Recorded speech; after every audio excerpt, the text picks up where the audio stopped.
अय्यूब कौन है? जो बुराई से दूर रहता है, जो भय और भक्ति से, परमेश्वर के और भय और भक्ति से चलता है, जो खरा जीवन, सच्चा जीवन को जीता है, वो अय्यूब कहता है कि मैं परमेश्वर को ढूंढ रहा हूँ, देख रहा हूँ, आगे देख रहा हूँ, वो मुझको दिखता नहीं। पीछे देखता हूँ, नहीं दिखता है। बाएं और दाएं और बाएं और दाएं और देखता हूँ, वो मुझको दिखता ही नहीं। उनको ढूंढ रहा हूँ, मिलता ही नहीं करके बोलता है। कैसे परिस्थिति में? अय्यूब इतना भक्त था, अय्यूब अपना जीवन में सब कुछ खो चुका।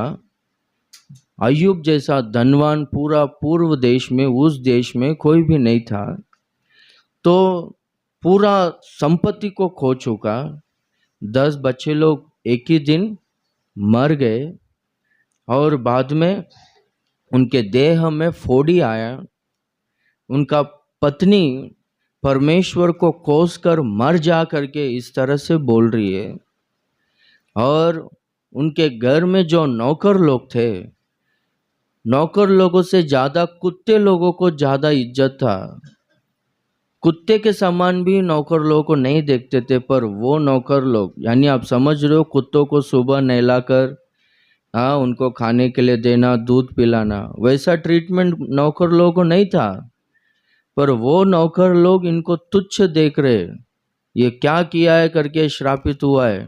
इस तरह से जो प्राण मित्र लोग थे, जो स्नेह दोस्त लोग थे, वो लोग भी, तूने कुछ तो पाप किया है, कुछ तो अपराध किया है, उसके वजह से तू ऐसे परिस्थिति में है करके पूरा देह में फोड़ी आकर खापर को लेकर वो खुजा रहा है, राख को सिर पे डाल के बैठा और रो रहा है। वैसे परिस्थिति में प्रभु को ढूंढ रहा है, वैसे परिस्थिति में प्रार्थना कर रहा है, तो कहीं पर भी परमेश्वर दिख रहा नहीं। इनको ऐसा लग रहा है कि परमेश्वर ने छोड़ दिया करके। देखो 22वां भजन में पहला वचन में दाऊद भी इस तरह से प्रार्थना करता है, हे मेरे परमेश्वर, हे मेरे परमेश्वर, तूने मुझे क्यों छोड़ दिया करके।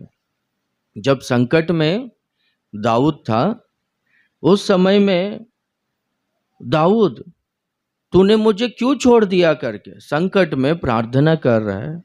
प्रार्थना का जवाब नहीं मिल रहा है। संकट में भयंकर तकलीफ में देख रहा है, किधर तो मेरे साथ में परमेश्वर है क्या करके, दिख रहा नहीं। तूने मुझे क्यों छोड़ दिया, तू मुझसे क्यों दूर हुआ करके इस तरह से प्रार्थना कर रहा है। तो अय्यूब क्या बोलता है, मैं इतना भयंकर परिस्थिति में हूं, सब लोगों ने मुझको छोड़ दिया, 10 बच्चे लोग मर गए, सारा संपत्ति जल गया, बीवी मुझको जैसा मांगता वैसा बात कर रही है, मुझको खाना भी नहीं दे रही। वैसे परिस्थिति में परमेश्वर भी मुझको दिखता नहीं। पर मुझको एक बात पता है कि मुझको तो परमेश्वर दिखता नहीं, मुझको तो ऐसा लगता है कि परमेश्वर ने मुझको छोड़ दिया।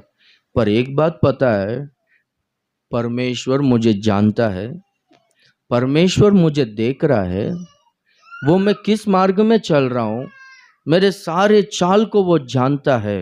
Praise the Lord.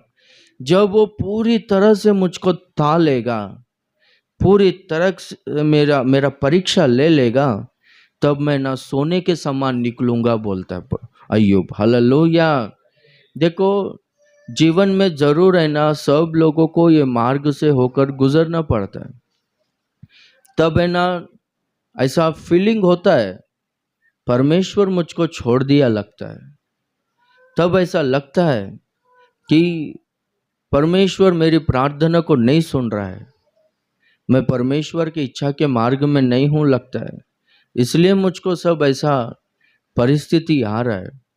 संकट पर संकट, समस्या पर समस्या, साथ में कुछ भी नुकसान होना, फिर शरीर में कुछ ना कुछ कमजोरी या बीमारी आना, ऐसा सब परिस्थिति एक के बाद एक आ रहा है।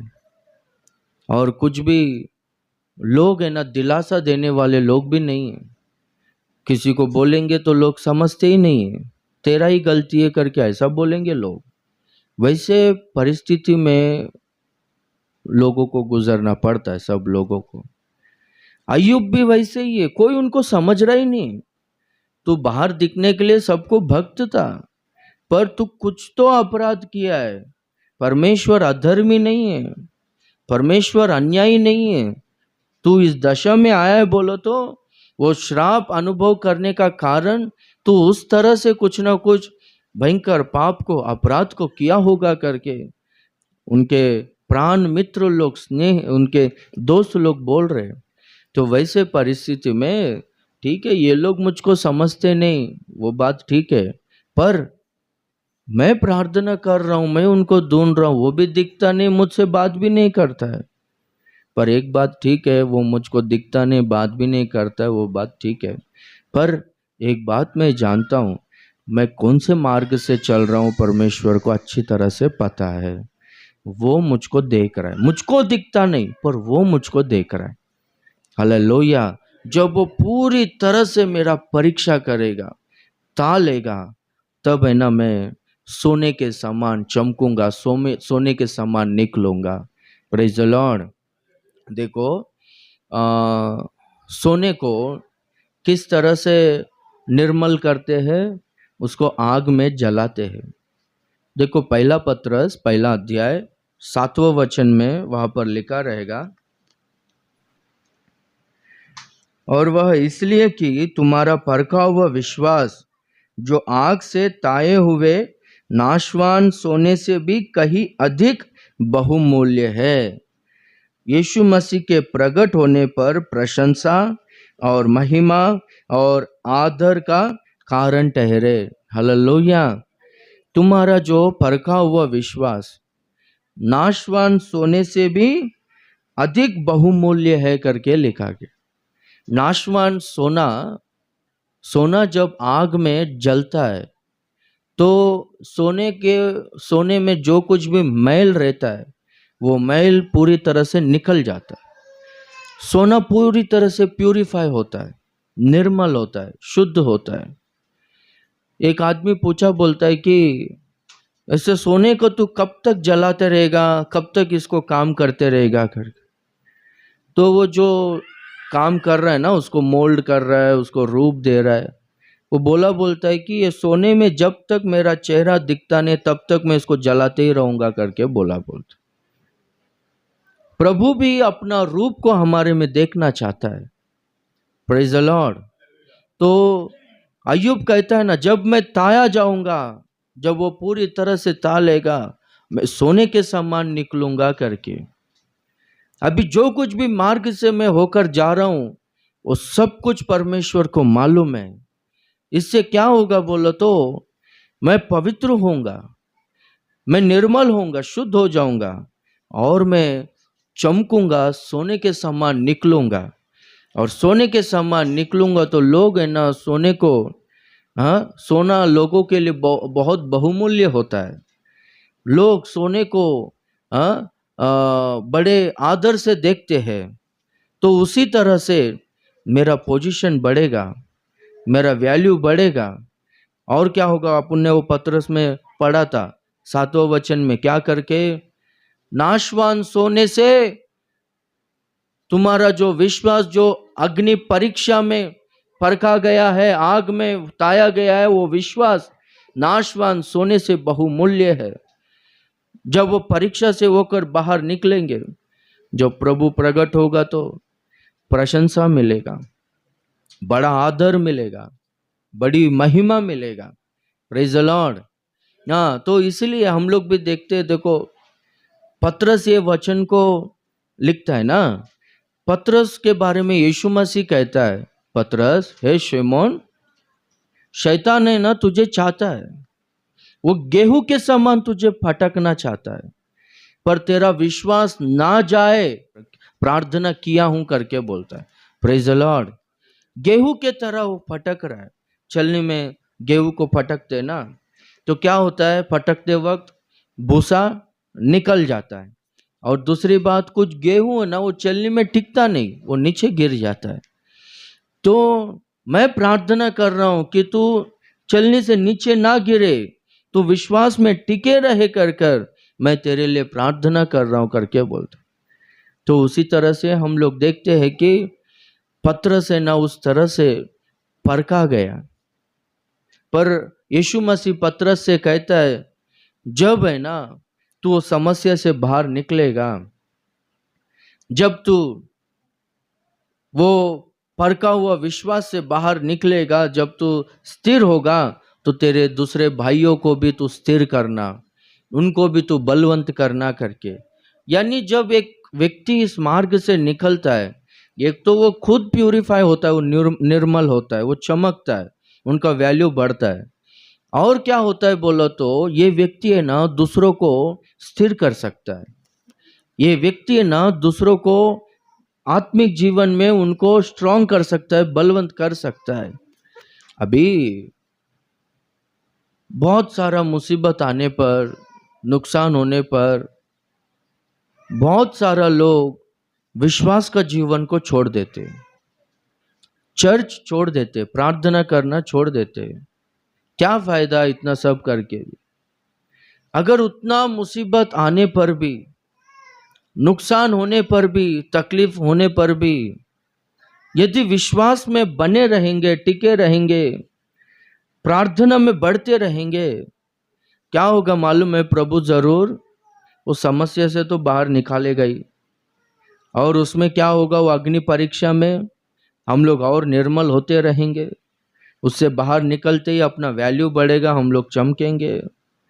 और घर वाले ना उतना समस्या आने पर भी, उतना नुकसान आने पर भी, उतना परिस्थिति आने पर भी मेरे माँ बाप लोग प्रेयर को छोड़े नहीं, विश्वास को छोड़े नहीं बोलकर है ना, वो लोग आंखों से देखेंगे और वो विश्वास वो लोगों में भी आएगा और वो लोग भी ना स्थिर हो जाएंगे। और आपके पहचान वाले लोग कोई भी अगर विश्वास में कमजोर रहेंगे, वो लोग को जब ऐसा मुसीबत आएगा तो वो लोगों को ना आप लोग सांत्वना दे सकते हो, वो लोगों को आप लोग है ना स्ट्रेंथन कर सकते हो, वो लोगों को आप लोग है ना स्थिर कर सकते हो। मैं भी ऐसे रास्ते से आया हूँ, प्रभु जरूर निकालेगा बाहर और उससे अपने को आशीष ही मिलता है, पर अपने को कुछ भी नुकसान नहीं होता है करके हम लोग देखते हैं। देखो अय्यूब उसी तरह से परखा गया, ताया गया, सोने के समान, पहला सोने के तरह था, पर अभी ये परीक्षा ने उनको और निर्मल किया, चमकाया। और बाद में हम लोग देखते हैं कि जो जो उन्होंने खोया वो सब कुछ है ना दुगना पाया करके हम लोग देखते हैं। Praise the Lord, hallelujah. तो मुसीबत आने पर, समस्या आने पर अपने को लगता है कि प्रभु अपने को नहीं देखता है करके, अपने को प्रभु दिखता नहीं, पर प्रभु हमको देखता है, प्रभु है ना सब कुछ जानता है। पौलुस भी देखो कहता है ना, दूसरा कोरिंदी 12वां अध्याय 7वां वचन से हम लोग पढ़ेंगे, वहां पर पौलुस कहता है, देखो दूसरा कोरिंदी चैप्टर 12 12वां अध्याय 7वां वचन। हालेलुया। यहाँ पर है ना पौलुस कहता है मेरा शरीर में कांटा है, बहुत तकलीफ देता है, यानी एक बीमारी है, बहुत तकलीफ देता है मुझको, तो इसके लिए मैंने प्रार्थना किया, मुझको ये बीमारी से छुटकारा दो, मेरे शरीर से कांटे को निकाल दो, मुझको चंगा करो। मैं 3 बार प्रार्थना किया। तो परमेश्वर कहता है कि मैं तुझे चंगा करूंगा, नहीं कहता है मेरा अनुग्रह तेरे लिए काफी है करके कहता है। दुर्बलता में या निर्बलता में मेरा शक्ति, मेरा बल, मेरा सामर्थ तुझ में पूरा होगा, सिद्ध होगा करके कहता है। हालेलुया। यानी बहुत तकलीफ है, प्रार्थना का जवाब नहीं आ रहा है। वो तकलीफ में वैसे मार्गों से होकर जब पौलुस जा रहा था, परमेश्वर कहता है मैं तुझको अनुग्रह देता हूं, मैं तुझको कृपा देता हूं। वो अनुग्रह क्या करेगा? ये तकलीफ को सहने के लिए वो शक्ति देगा, ये परिस्थितियों को सहने के लिए शक्ति देगा। शरीर में कमजोरी है ना, उससे क्या होगा? जब है ना पूरी तरह से फुल रहेगा, कुछ समस्या ही नहीं रहेगा, तो है ना तू जैसा मांगता है वैसा करेगा, तू अपना मनमानी करेगा, अपनी इच्छा के अनुसार चलेगा।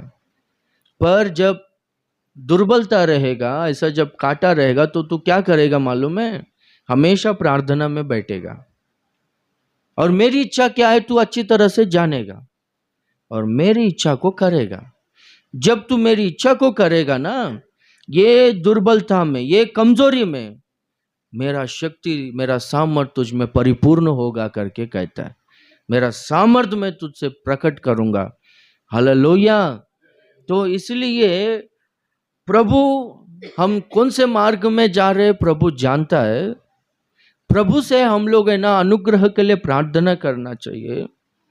और एक बात विश्वास में हम लोग स्थिर रहना चाहिए कि जब मैं परखा जाऊंगा, इस अग्नि परीक्षा से होकर गुजरूंगा, बाद में मेरा जीवन कैसा होगा बोलो तो सोने के समान मैं निकलूंगा। Praise the Lord. प्रभु देखता है। एक बार है ना वो एक फुटबॉल प्लेयर एक मैगजीन में इस तरह से लिखा गया था। वो फुटबॉल प्लेयर है ना बहुत अच्छा खेलता था बोलता है। तो हर फुटबॉल मैच में उनका पिताजी को स्टेडियम में बिठाता था बोलता है। तो उनका पिताजी अंधा अंधा था बोलता है।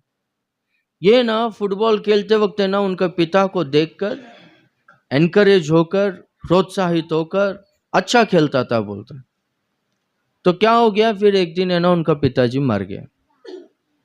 मरने के बाद जो नेक्स्ट मैच है ना, वो नेक्स्ट मैच में और अच्छा खेला बोलता है, खेलकर वो मैच जीता बोलता है, गोल मारा, जीता। तो मीडिया वाले आकर सब लोग है ना उनसे पूछने लगे, बोलते कि अरे आपका पिताजी को स्टेडियम में बिठाकर उनका चेहरे को देखकर आप एनकरेज होते थे, प्रोत्साहित होते थे और खेलते थे, तो अभी वो मर गए तो आपको उतना खेलने का मन नहीं होगा, आप सही नहीं खेल सकते हो करके सोचे थे। पर ये क्या, आप तो अच्छा खेला, आपने मैच जीता करके पूछे तो वो बोलता है कि मेरा पिताजी को सामने रखकर मैं देख के खेलता था, पर उनको दिखाई नहीं देखता था, वो अंधा था। अभी वो मर गया है, अभी वो स्वर्ग में है, अभी वो मुझको देख रहा है करके मुझको पता है। तो इसलिए वो मुझको देख रहा है करके मैं और अच्छी तरह से खेल रहा हूँ ताकि मैं उनको और खुश कर सकूँ। Praise the Lord. हालेलुया। ये लाइफ भी एक रेस है, एक दौड़ है। प्रभु सब कुछ देख रहा है हमको।